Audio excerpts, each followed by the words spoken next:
Last year Hyderabad లో జరిగిన దారుణాలు. ఒక మెయిన్ శ్రీ చైతన్య నారాయణ కాలేజీ నుంచి వచ్చిన విద్యార్థులు ఇంటర్మీడియట్ కంప్లీట్ అయిపోయి వచ్చిన బయటకర్దులు 49 మంది ఆత్మహత్యలు చేసుకున్నారు అంటే విద్యా వ్యవస్థ ఎటుపోతుంది.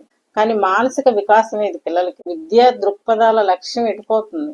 తల్లిదండ్రులుగా మీ పిల్లల భవిష్యత్తు గురించి ఆలోచించి మీరు తీసుకునే ప్రతి ఒక్క నిర్ణయం కూడా వాళ్ళు ఫ్యూచర్ లో బాగుండటానికి, ఎటువంటి సమస్యలనైనా సరే ఫేస్ చేసే అంత మానసిక దృఢత్వం కలిగి ఉండడానికి, సమస్య వచ్చినా సరే తట్టుకొని నిలబడగలిగి ఆ సమస్యని సాల్వ్ చేసుకునే అంత తెలివితేటలు ఉండడానికి మీ పిల్లల విద్యే మెయిన్. మొదటి మెట్టు అదే.